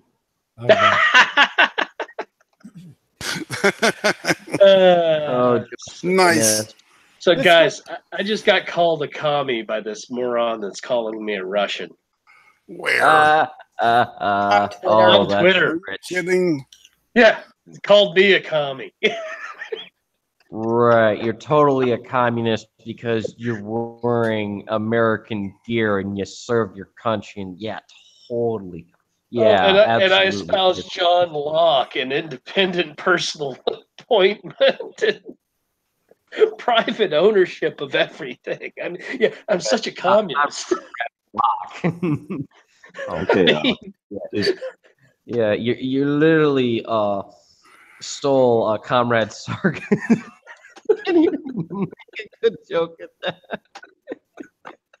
Did you know veteran mountain man was in the audience during the Rocky Drago fight? What? He was holding a little Russian flag. You see that little boy in the front row waving the Russian flag? That was veteran mountain man. He's so Russian. He's so Russian. I must break you. Oh, comrade. Here's a little side note for you guys since you brought up Rocky Ford. Do you know how long it took for the city of Philadelphia to raise a statue of fucking Joe Frazier? How long? Take a wild guess. After they had that fucking Italian fake boxer at the fucking base of the library since fucking 1981. Joe Frazier, arguably one of the best fucking heavyweights ever to live. They didn't erect a statue for him until like 2003. Jeez. Wow. At least they finally put one up of him, man. Joe Frazier. If it makes you feel any better, Gutenberg, at least you got a statue of Rocky. You know what statue we got in New York? We got fucking Ralph Cramden. He also got the Statue of Liberty. But that was given to us by the French. I guarantee you that statue's got hairy pits. Trust the French. Yeah. Smells like escargot. As an old school boxing fan, that used to bother my father when they put up a fucking statue of the fake fucking boxer at the base of the library. Listen, I love me some Rocky like the next person, but come on, it took you. What was the fucking Rumble in the Jungle? Fucking 69. Yeah. 71 was a rematch, and it was like 73 after that, and it took you 20 fucking years to put up a statue of Joe Frazier in the city he fucking trained and boxed out of. Fuck you. That's one thing I fucking always hated about Philadelphia. 30 years, actually. 30 years. Even worse. Damn. I can't count. Fuck. Well, speaking of old movies, does anybody remember The Wizard of Oz, the final moments? Okay. Well, keep that in mind when I read this one. Are we not in Kansas anymore? We're in Britain, actually. Ex-glamour model left in agony after her fake boobs were melted by boiling water from hot water bottle. Jesus. Wait, what? What? Yeah. This is from the Mirror UK, so it is what it is. Nadine Foster's breasts started melting away within minutes after being scorched by the hot water. Wow. How the hell does that scientifically happen? We're about to find out. I'd love to know what kind of discount shit plastic and skin makes Guaranteed literal implant. The ones that you just put into the cups of your bra, and they're not the ones that are under the flesh. Well, we'll see. We'll see. A former glamour model has revealed how she was left in agony after her fake boobs were melted by boiling water from a hot water bottle. Nadine Foster's breasts started melting away within minutes after being scorched by the hot water. She had a boob enlargement when she was 18 in order to help her modeling career, and said she never had a problem with her 36E bust until then. Jesus Christ. Nadine, now 29, was preparing the hot water bottle for her fiance Kyle when the accident happened as she attempted to seal it. Let's see. Wow, damn. Do you guys remember how bad fake titties were when they first popped onto the scene, like the 80s? Yeah. They were so bad. They looked like someone shoved rock hard concrete shit. Don't screen share that shit. I'm not screen sharing this shit. That's they look like balloons. Yeah, okay, they didn't so much melt them as she's got like second and third degree burns that are pretty nasty looking. Nadine from Pullaborough, West Sussex, was rushed to A&E, whatever that is. I doubt it's Arts and Entertainment Television. That's accident and emergency, I think. All right, to receive treatment for her burns earlier this year after the skin on her breasts began melting away within 20 minutes. Now Nadine is suffering from severe scarring on her chest and now has to regularly moisturize her skin every day to speed up the healing process. I don't feel bad for this, bro. I really don't. Nadine, a care coordinator, said, "My fiance wasn't very well and was shivering, so I decided to make him a hot water bottle. I put the hot water underneath my arm and squeezed it to let the hot air out, and that's when the boiling water came gushing out." So Big mistake. Yeah, you might want to set it on a table and do the same thing. So the only thing the water burns is the table. Yep. Still. Anyhow. Okay. Quote, because I was wearing a low-cut top, the water went straight onto my chest, but at first I thought the water was on my clothes. After quickly getting out of my clothes, I noticed my skin was starting to melt away on my chest. As a few more minutes went by, oh, I don't want to read the rest of it. They're showing graphic images. Screen share. I don't want to screen share this shit. You gotta finish it now. What do you can't? All right. The links. Okay, as a few more minutes went by, I was screaming in agony because I was in so much pain, and after checking with paramedics, they told me to come to A&E. It then took me 3 weeks to recover. I'm still badly scarred and feel as though my chest will be ruined forever. I spent 5,000 pounds on my breasts back in 2007, and I was petrified that my skin had burned away that much that it would melt away at the silicone implant underneath the tube, but thankfully it didn't. Well, because you have this girl isn't science. Anyhow, so she basically scalded herself. Yeah, she fucking burned the shit out of herself with some hot water. Despite the boiling water pouring onto her skin, Nadine claims it took minutes before she even realized what was happening. Well, when it's that hot and it burns you that quickly, sometimes it screws with your nerve endings. It's burning faster than the nerve. And sometimes those implant surgeries, if they're done wrong, can they deaden the nerves in the tits, man? I mean, exactly. They're like numb as fuck. Nipples, the whole shebang makes them useless. Yeah. To the woman. She said, I think my body might have gone into shock because for minutes I thought my dress was just hot, but quickly my skin began bubbling and blistering. Oh my God. Poor thing. Well, yeah. She says, I was just hoping there was no permanent damage done to the implants.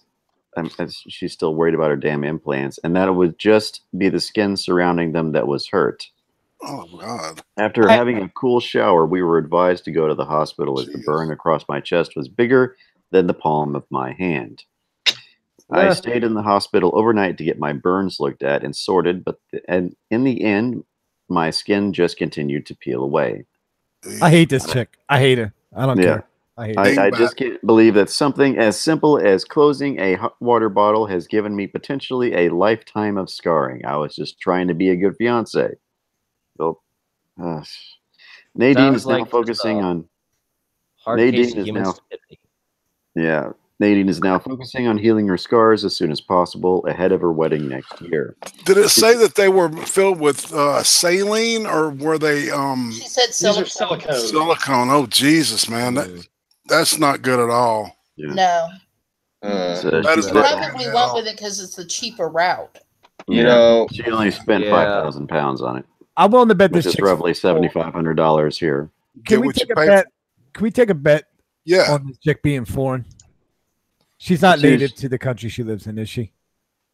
I don't know. Nadine. Now that's a French name. And they made like Slavic versions of it. Well, Nadina. She might be Polish or Romanian. Yeah. The large influx of them over there. Her last name is Foster. Yeah.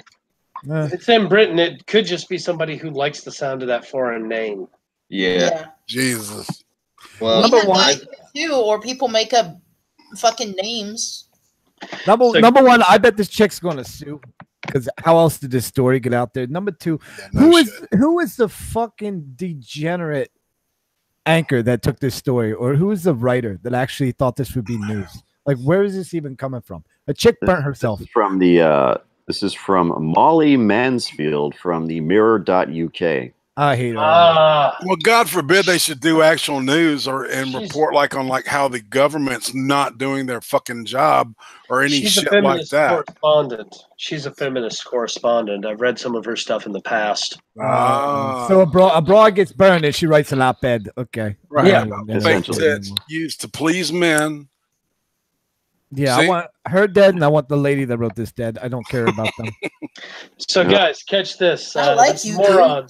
This moron that's called me a commie asked me if John Locke encouraged me to promote hashtags for the KGB. He don't even know who John Locke is. Good Lord. Yeah, ask him if Jim Neighbors ever. Well, anyway.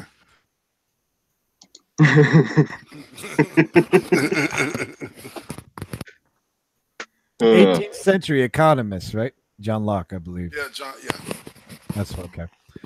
Just trying to. I'm a fucking dummy. However, I have all this information in my head. I think that dude's trying to like throw some shade. Like, yeah, he's smart as fuck, right? You know what I'm saying, dude? Yeah. If you want to talk, if you want to talk about a real economist, how about Ludwig von Mises of the same fucking generation of that guy who's an Austrian economist? Fucking. I was stoned that day in school. To be fair, the whole reason I'm a big fan of Locke is not necessarily because of economics, but because of his philosophy that he basically tore apart the philosophical arguments for monarchy, and he tore apart the philosophical arguments for dictatorship. Oh, there you go. And created the first fundamental principle of self-ownership and self-realizement. So, I would like somebody to tear into the philosophical argument for hitting a bicyclist before driving off. This guy with this segue, I like it. Oh man, do we have another Florida man hit and run? We do. It's from Pinellas Park. Damn, I'm surprised it's not in Oregon. We have plenty of those out here. Yeah. Driver captured in video hitting bicyclist before driving off surrenders to Pinellas Park police. Good old Florida man. Police say the driver of a pickup truck captured in video striking and injuring a bicyclist before driving off turned himself in. Kenneth James Robert Stivers, that's a mouthful, surrendered himself to officers at the Pinellas Park Police Department on Monday. Police say that Stivers was accompanied by his attorney and did not provide any statements to officers. Police say the 31-year-old Stivers was driving his pickup truck on June 29th when he left his lane of travel, that's putting it mildly, and struck a bicyclist that was in the median, resulting in injury to the bicyclist. The hit-and-run crash took place around 8 p.m. in the intersection of U.S. Highway 19 North and 70th Avenue. Investigators determined that the bicyclist, 20-year-old Duncan Craver, was crossing the U.S. Highway 19 from east to west on his bicycle against the traffic control device. Police say Craver successfully crossed the northbound lanes of U.S. Highway 19 and stopped in the median between the north and southbound lanes. As Craver stood in the middle of the median between the north and southbound lanes, he was struck by Stivers' gold-colored Chevrolet Silverado. A gold-colored Silverado. Silver and gold. Silver and gold. Anyhow, Craver was transported to a local hospital for treatment of his non-life-threatening injuries. A witness to the crash was able to capture video of the pickup truck on a dash camera as the truck is seen striking Craver. Stivers of Lando Lakes was transported to the Pinellas County Jail on one charge of leaving one scene of a crash and resulting in injury. His bond is set at $5,000. No, if the bicyclist died, I guess they would have bumped it up to $7,000. Maybe. Yeah. Maybe. Arrest records show that. No, it would have been a manslaughter charge, regardless of the bicyclists going against the road rules. In the state of Florida, anyone considered a pedestrian, that includes bicyclists, have the right of way. It doesn't matter where they're crossing on the road. It doesn't matter if they're crossing the interstate. They have the right of way. Yeah, well, Florida has dinosaurs in their backyard. I don't trust those people. You're talking to somebody who lives in Florida, man. She does. That's how I know the laws. My mom worked at Nationwide here in town for over 30 years. Yeah, well, you have dinosaurs in your backyard. I don't trust you people. Stivers has previously been arrested for DUI, battery, drug possession, and violation of probation. What a guy! Standard Florida man. Doesn't say what his policy on dinosaurs is, but he probably fornicates with them. Don't ask Burnside about it though, because he'll get all irate. Ooh! I gotta say, Colleen Bernier, you have outdone yourself with this one. This one's very entertaining. Okay, this ought to be good. If I can get past all these damn ads. Go away, ads. All right. Man swings anchor in grilled chicken dispute. Fucking right. I want to hear this. About time. Save the best for last. Let's go. You got my full attention. Fort Pierce. Upset about ruined chicken, John Matthews is accused of doing what others might not. Swinging a boat anchor around and cursing at high volume. Fucking right, dude. You don't fuck with a man's chicken. Apparent case of the anchor-wielding poultry fan went down on the 4th of July at Fort Pierce Inlet State Park, according to an arrest affidavit. Thank you very much, Colleen Bernier, for this story. This one's entertaining. People on the beach around 6:45 p.m. flagged down a St. Lucie County Sheriff's deputy. The deputy was told a man, later identified as Matthews, 41, was being aggressive toward another man and trying to fight. Witnesses stated Matthews was swinging his metal boat anchor around in the air and cursing loudly at the other individuals on the beach, the affidavit states. An anchor is an instrument or device dropped. I know what it is, but apparently they feel like they need to tell their audience what a damn boat anchor is. An anchor. You are in the era of the SJW, remember? Yes, we are. Yes, we are. Change oil. Trash can attacking Starbucks baristas. Anyhow, an anchor is an instrument or device dropped via chain, rope, or cable to the floor of a body of water, such as an ocean. Such as an ocean, to stop the movement of a boat or floating object. Okay, lesson over. Oh, shit. The anchors are popular designs for tattoos, such as the classic anchor immortalized on cartoon character Popeye the Sailor Man's forearms. I hate anchors this are not popular choices for weapons. Fuck. The more you know. Anyhow, meanwhile, Matthews was accused of walking aggressively toward other males on the beach and attempting to engage in physical altercations. The was he drinking gin? Because gin makes me angry. Ooh. Matthews smelled of booze. He said he'd had 2 shots of Malibu rum. I think you might want to add another 2 to that. Anyway, available in the original. 2 dozen, right? I was like 22. Available in the original coconut flavor in varieties including pineapple, mango, passion fruit, and banana. Was this a commercial? Fuck. Instigators say Matthews started crying, saying he did nothing wrong. Matthews said he confronted the other man on the beach because he ruined his chicken that was on his grill, the affidavit states. Matthews of Port St. Lucie was arrested on disorderly intoxication charge. See, wait, hold on. There's more to this story, right? A man just does not grab an anchor out of the ocean or off his private boat, walk on the dock onto the beach, and swing at a man. Oh, you got to read. You got to listen to our Florida man stories more. This is nothing. Yeah, this is tame, man. Where's the guy that was caught 4 times masturbating on the beach in like 6 months? Oh, that ain't shit. You put me near the beach, I'll bump those fucking numbers up. However, to pull the anchor off your fucking boat. Yep. And he had some thought to it too. So this guy is probably a considerable amount of distance, and he swung it like Genghis Khan riding into fucking Baghdad over his head. I like this guy. Yeah. I like this. Irate apparently liked this article. This is the one that he personally gave a like on Twitter. So I'm going to read this one. People are literally jumping out of moving cars for the hashtag In My Feelings challenge. Yes, we talked about this yesterday. What is it that they're doing? Let's talk about it. Jumping out of cars. Okay. It started out. Go on, right. Viral internet challenges bring out the best and the worst in people, and recently the biggest viral trend to take over Twitter and Instagram is the In My Feelings challenge. Because we can't have nice things, participants turn the wholesome dance challenge into something more dangerous. Instead of dancing to Drake's latest hit,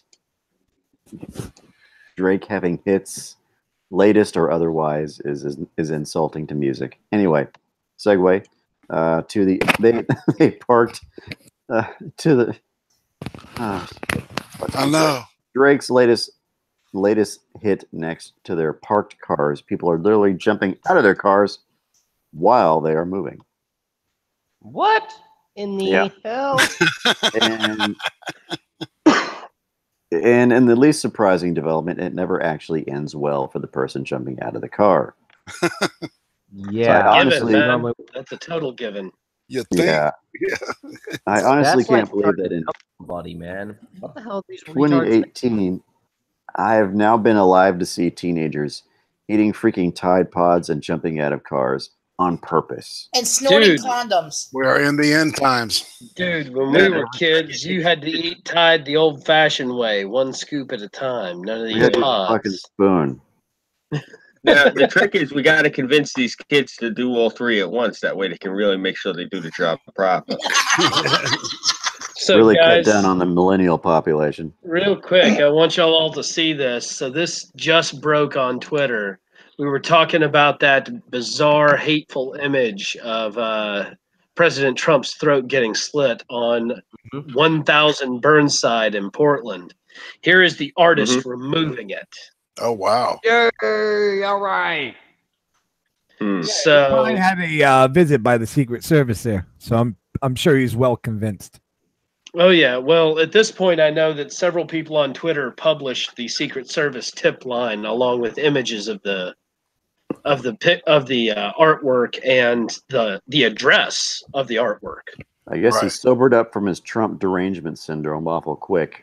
No, because in the article it states that the gallery still holds a massive amount of disdain for the current sitting president and refuses to hide their feelings about him, but they will take the artwork down in order to stop receiving calls from the Secret Service. Okay. There you go. Ah. Couldn't see that coming. Yeah. Couldn't see that. You know, that was all publicity stunt. No one paints that kind of picture on the outside of the business and do not expect a reaction. This is Portland, man. We have a guy who rides around on a unicycle with a Darth Vader mask and a kilt playing the bagpipes. They do here. But he knows what he's doing. He knows he's drawing attention. The same thing that guy that painted that did. Actually, the guy in the kilt on the bag with the bagpipes on the unicycle doesn't. He's that autistic. I've talked to him. That sounds amazing. Actually, is he good at the question? He's phenomenal. He can't do anything else. You two would argue over pussy, man. I mean, for God's sake. He identify as Scottish Darth Vader. That's the real question. Yeah, that is what he considers himself. Yeah. Well, number one, if you can ride a unicycle and hold a tune on the bagpipes while wearing a kilt, you don't have to do anything else. That's impressive. That's pretty fucking astounding as it is. The Patreon money just rolls in. I can't disagree with you on that, man. I mean, there's memes of him on the internet for crying out loud because it is phenomenal. It's almost as crazy as the wild-eyed William Wallace look-alike that plays the didgeridoo under the bridge by the Skidmore Fountain. Yeah. Every Saturday market, man, you see him out there. He's like 6'5". He's got a didgeridoo down to the ground. He's in his great kilt with his dreads and his beard that comes down to his stomach. Basically, Claymore for a didgeridoo. Yeah. And this guy's not on. Why? All right. And he's just sitting there playing it. I mean, it's $200-$300. Huh? Dude, why don't we have like a dance of the psychotic Scots? Let's get that. Let's get Sir William Didgeridoo of Wallace and Darth Scottish Vader and a couple of these other lunatic bastards, and let's have like a little Broadway show. Yeah, there you go. Yeah, I like that. None of them like each other, man. Hey, Mountain, do you have on studio mode? Like each other. They're each cutting into each other's Scot. Have you ever seen Scotsmen get along? The only time they get along is when the British come in and then like, yeah, we're going to kill him because, ancestors. Agreed. What were you saying, Gutenberg? Oh, I was just asking the host, Mr. Mountain Man, if he had studio mode on because it's cutting other people off and other people kind of start talking. I was just curious because that'll help a lot with the drop-offs. Do you know about that, my guy? As far as I know, I do not have studio mode on, but it could be that I have had a setting get adjusted. So Google's a piece of shit. Google Hangouts is garbage. You got to literally, you have to turn it on, and it'll help out a lot with the drop-offs. What's the difference now? Of what? All right, when you have it on voice versus studio mode? Studio mode won't cut another person off when you start talking. So if you start talking right now and I go to start talking over you, it'll kind of cut both of us out a little bit. However, studio mode is meant for kind of people, a conversation back and forth. Yeah, I have mine on studio mode. Well, it should be. I think only he can control the studio mode. Yeah, sorry. For some reason, it wasn't set on studio mode, even though that's my default. I just reset it. That's all good, my guy. I was just curious. I didn't realize. I did not know that. I didn't realize it wasn't set correctly when I checked it earlier, so my bad. It's all good. It took me 6 months of streaming to figure that out. Let's see if your horoscope is set correctly. Uh-oh. Look at this guy with the segues. Yeah, 6 is great He's with the natural, segues, man. man. He's definitely He's the man with that. Alrighty. So we veteran mountain man and I share the same birth sign, so I read the horoscope periodically here. Let's see. Worldly demands might grow overly taxing now, indicating energy conservation is essential for your well-being. Your sense of domestic security may feel inert or tense, whether there are issues with your physical body or strangeness in the spaces you frequent. Needing to know the exact purpose of anything only leads to a vicious cycle of carrot chasing today. Consider for a moment your own best interests are hidden and relax to a space of being guided by the universe to find them. Ruin Lazuli wrote, "Inside the chaos, build a temple of love. Inside the chaos 120, build a temple of love." Ouch. I guess that's better than sex truck. Sex truck. Sex truck. Hell yeah. And that is the horoscope for Taurus today. Well, not too bad. That was pleasant. I actually like that. You got the weather too? Yes, I do actually. Yeah, rattle that off. All right, get all the old weather.com. There we go. And he is in Texas, so you can literally do a Gulf City if you want to. Texas. Good old Texas, huh?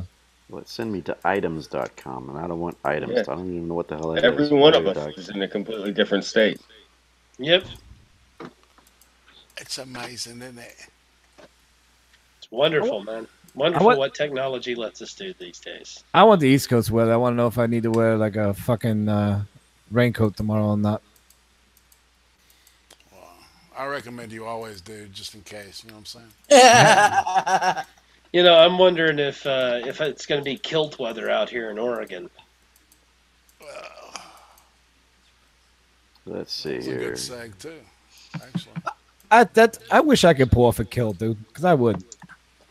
They're easy to pull off. You just got to have the balls for them, man. I don't have the balls. Where are you at? Virginia? Pennsylvania. Pennsylvania? Well, in San Antonio, it's currently 85 and clear. Feels like 89 with a high and low of that's the high, of course. The low of 73. UV index 0 of 10 because it's nighttime. The wind is currently southeast at 8 miles per hour. Humidity at 52%. Dew point 66. That's refreshing. Thank you.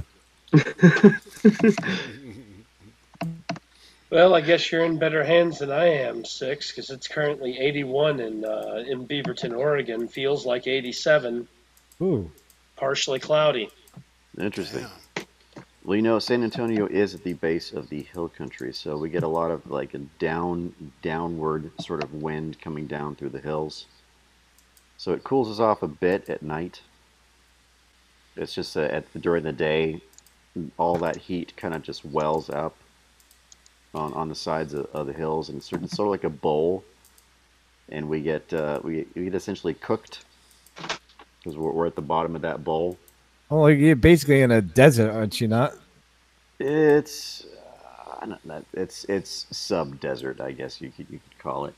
It's on the verge of being desert. You go a little further out west, and it does become essentially desert because you're going out into West Texas, and it becomes desert, really. Like some No Country for Old Men shit, huh? Yeah, pretty much. You go past, I want to say, Uvalde, Hondo, some places like that, and then you get closer to Del Rio, out towards like big national park and flipping El Paso. That's all. That whole triangulation between like Canyon and El Paso and Hondo. That's like a big, massive, hot armpit. It's yeah. That's the desert area. Only place in the Texas. world I've ever been dry rained on, and it's damn uncomfortable to have that happen. It's weird. It's weird. Yeah, I don't like that. I don't like it at all. Dry rain sucks, man. What the fuck is dry rain? Dry rain. You get rained on, but you don't get wet. Right. It's really weird. It's the air and the ground is so hot that it doesn't wet. What? It evaporates the minute it makes contact. In other words, the surface area is so hot that it evaporates on contact. Right. I was in El Paso in the middle of summer, and I was out smoking, and I got rained on, and I didn't even cut my cigarette because the rain didn't even put it out. Damn. Damn. That's weird. It's like you're in hell, man. You know, that's what hell's felt like. like it. It felt like it. It's like you ever been through like a lightning storm? Not a drop of rain falls. It's just clouds with a lot of lightning that just pass over you. It's really surreal because it's not raining, but it's lightning and thundering all over the place. Yep. Yeah. We call it heat lightning, sheet lightning. Yeah. Yep. We get heat lightning up here. Let me ask you this.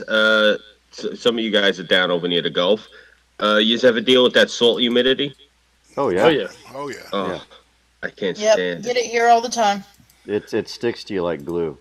Yeah. Yep. We get it so bad. There was a couple of times last week where I had to stay in the house because I couldn't go out. Me and the dog had to stay inside. You look outside, the only person that you see, and the poor bastard, I thought he was going to drop dead, was the mailman. Damn. It's the humidity count gets so high, and the salt content of it gets so thick. You can actually see people's cars have like a white crust on them. Yeah, If you're wearing glasses and you're walking by the sea breeze, you'll see the salt crystallize on your lenses. Yeah. Yeah, it gets so bad here, you got to clean your lenses every couple of minutes. Why anybody would want to live below Delaware is beyond me. Hey man, I'm from Tennessee. Most of us have lived below Delaware, man. I'm in Alabama.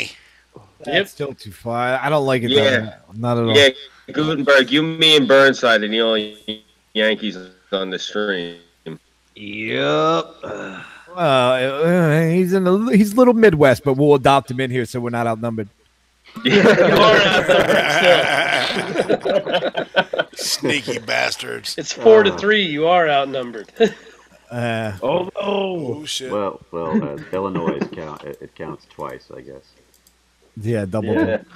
Then Tennessee and Texas both count twice. What is a re-re, so we get 3 hands. Well, Texas doesn't have any letters that repeat, so. Well, what was it? Wasn't it Illinois, Massachusetts, and New York were the 3 biggest ones that contributed to the Civil War, right? And then Ohio was an entire volunteer regiment, if I'm not mistaken. Oh, you better not forget about Pennsylvania there. Yeah. Right. No, I'm talking like sheer numbers. I'm pretty sure wasn't Pennsylvania that contributed the most artillery. We contributed the most fucking resources. Yep. Right. I was the Firestone family. Right. I'm talking like infantry units. I'm sorry, I wasn't talking like artillery because if I'm not mistaken, wasn't it? Illinois had a whole lot of infantry, and they also provided the infrastructure because we've always had a lot of railroad. Yeah, you know what Scoobies people did? Scooby, you fucking sent the Irish that are coming off the boats by the thousands and handed them a rifle and told them to go fight. See, that's the only reason you guys sent the most to the fucking war. Hey, that's why the Tennessee boys crucified them New York boys that tried to come through. Well, but seriously though, they asked them. They gave them the option, and they said, "What do I get to eat?" And they said, "Yeah, okay, give me the gun." Yeah. They were that fucking starving. Yeah. I don't disagree. I'm not saying it wasn't sad. I'm just saying. Yeah, exactly. I'm just saying Tennessee didn't surrender, and Tennessee fought off 5 separate attempts to go through it. Yeah. But that's why they ended up going around. You want a redo? Like, what are you trying to say here? I'm saying bring it if you're feeling froggy. Bring it if you're feeling froggy, man. I mean, I'm all right, but I'll come out of this mountain right now and whoop some southern ass. I don't give a fuck. Damn. Grab it. Sucking. Gauntlets flung. The sad thing is, though, what you're seeing nowadays is a repeat but it's really not, it's not north south now. Thankfully, well, for us anyway, not for you because you're still stuck on the West Coast. We got to wait till you're out of there, and you got to pick up Cass and the Outlaw and save their asses because if they'll let that's where it's going to go down. If they'll let me, Well, I told them they're young. I think for all intents and purposes, I think we can say that it's already happening in the digital, realm. Oh yeah, There's a battle for the hearts and minds of people right now. Yeah, but it's now it's starting to shift because of the hashtag walk away thing. This is what's going to push it now. I actually got called a Russian propagandist because I was using the hashtag walk away. Mm-hmm. Yeah. And of course, my hashtag resist too. Yeah, let's create our own hashtag. Suck my dick. Hey, that's why I'm using resist too. What's her name? Ortezia Cortez? Yes. Is that it? Yeah. Yeah. Well, you see how she got lambasted in the press the past couple of days. Yeah. Because she's a fake. She's a phony. Who is that? Is that the Democratic Socialist broad? Yeah. Yeah, the one that got elected over in Queens in the Bronx. But two boroughs. Did she run uncontested by any Republican members? Was she just running against someone in her own party? Yeah. Well, and after she got elected, they try to paint this picture of her, with her immigrant family, blah blah blah, growing up poor in the barrio or whatever the fuck they call it. And the deal is, she grew up in one of the upper middle class, areas of New York. Yeah. I don't know exactly, how much money, but it was implying that her family had plenty of money. You know what I love about stories like her? And I hope they keep coming out. I hope they keep winning these small little elections uncontested, because in 2018 and fucking 2020, they're going to show the blue collar worker, the blue dogs, the Republicans, the people in the center, left, center, right, what the actual DNC represents now. And they're not going to vote for it. They're not going to win the Rust Belt. Nope. They're not going to win the Rust Belt right now, because I can tell you the jobs, the good-paying middle-class factory jobs are coming back like crazy in my area. Not to mention tax cuts help those middle-class families a lot more than people realize. Absolutely, they did. When I was still working, I quit my job a little while ago. However, I did sort of take a new job, but I'm not sure if I'm staying. I got paid biweekly $230 more per check. Damn. Yeah, I'm getting about $225 per check more.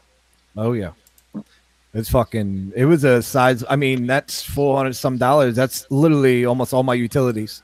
Oh crap, guys! I just got a notice. My two state senators are trying to hold the floor as a Democrat protest to the judicial nomination. Of course. That is currently up for the Supreme Court. Of course they are. What? They're bitching about Kavanaugh? They're bitching about Kavanaugh. They are currently trying to hold the floor in protest and stop the confirmation process. But that's not going to change anybody's minds. They're only preaching to their own base. It's going to make them look like idiots. I'm only concerned about the shit that's going to sway the people in the middle, because that's who really fucking counts. So Wyden's a freaking carpetbagger out of New York. He doesn't actually stay in Oregon. He comes out to Oregon to do his town halls, and then the rest of the year he's either in New York or D.C. And Merkley is a freaking California plant. He gets most of his money out of Democrat, Socialist, and college universities out of California.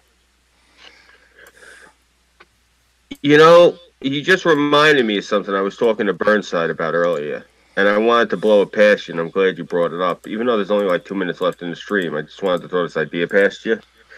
Me and Burnside were talking about this. Do you know what happened in the state of Vermont in the past like 10, 20 years? I know they've gone very socialist. Vermont was one of the reddest states in the Union for years. And then all of a sudden in the late 90s, there was all these ads going out in all the papers and magazines around here. And all of the really rich hoity-toity gay folks in Manhattan went and bought all this property in Vermont. and they changed the demographic of Vermont. They changed it so rapidly that Vermont was the first state that actually voted for gay marriage years before anyone else. So they gentrified a state. Yeah. But Vermont still has the second lowest population. They all just slid in there. My thing is this. I want to talk to you about possibly reaching out to veterans and bikers and other people and trying to see if we could get everybody to maybe just go there and buy a small 1-bedroom house, a cottage, whatever, and drive these motherfuckers back into New York. Let's see what we can do off the air, man. We should really get to the shilling for the night. Got it. Hey, Gutenberg, you want to start with the shilling? Oh, I got nothing. Just check everybody else out in the stream. All right, thanks, man. Thanks for joining us. Well, then we're gonna move on to our normal regulars. And Terra, let's start with you. I'm Terra Synn. You can find me on pretty much any social media. Go find me on Twitter and join in and either stalk me, harass me, or anything else about the She-Ra stuff because I'm not going to shut the fuck up about it. That's right.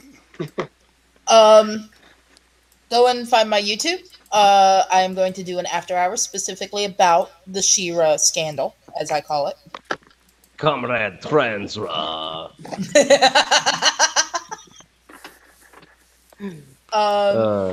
Let's see. Soon, Burnside, since he finally got his fucking computer back, he's going to finish my video on the American bald eagle that was rescued out of the Gulf of Mexico.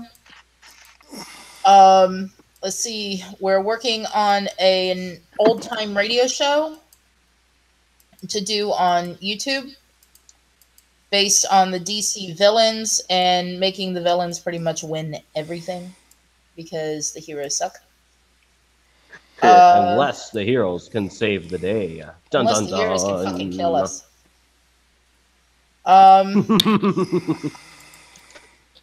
And either Burnside and I will be hosting tomorrow. One of us will be. We now share Wednesdays. Mm-hmm. All right, 6. Well, I am the Next 6 Minutes. You can find me on the Next 6 Minutes channel. You must spell out the word 6 to find it, because if you don't, then you won't. I also run the Next Live Streams channel. That's my primary live streams channel. That's where I do most of my Chaos 120 stuff, unless I am covering for another Chaos 120 host, in which case I would go to my primary channel, the aforementioned the Next 6 Minutes, which you must spell out the word 6 if you want to find it, because if you don't, then you won't. Anyhow, I had a nice little chat with Foster earlier this evening. You also know him as Messiah of Keck. So you can check out that on the Chaos 120 group channel. Yay! This Saturday, hopefully I'll remember to alert Gutenberg prior to it, so he remembers.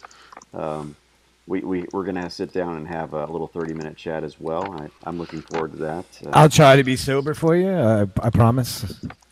Okay, man. Let's see. My dad gave me his MacBook Air. Cool. That's why I'm on a new laptop, because my old MacBook Pro crapped out on me. So I'll be using this one for the foreseeable future. So it has this lovely microphone that you guys were commenting on earlier, which I'll be listening to later on. Let's see, one more thing I was going to talk about. What was that? Oh yeah, I will not be doing my regular night on Thursday because I'm going to be working late that night. So I'm going to be tapping a sub for that one. I will be letting everybody know who that is pretty soon here. I'm narrowing it down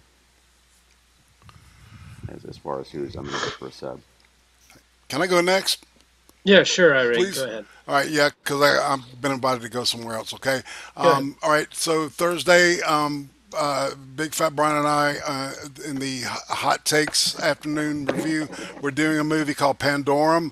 It's available. It dropped on Netflix this month. It's an older film, though. Good. It's excellent. I just watched it. 10 o'clock that night. Well, dude, pop by. 10 late, o'clock motherfucker. that night, doing the cunt stream, Blackman Button, and Friday night cream stream with Gutenberg as the special guest of honor. Yeah, we're gonna have fun. Saturday, drinks with friends, of course, with Sir Adamantine, and meeting with Six, I think, at some point. And Ichabod will be my interviewee on Sunday. And Monday, of course, I rate Mondays with Chaos 120. And that's it, guys. I'll see y'all later. All right, send me a message real quick on Twitter. All right, brother. Later, all right. All right, Scooby. Hey, you guys know the deal. I'm Scooby331. You can follow me here on YouTube.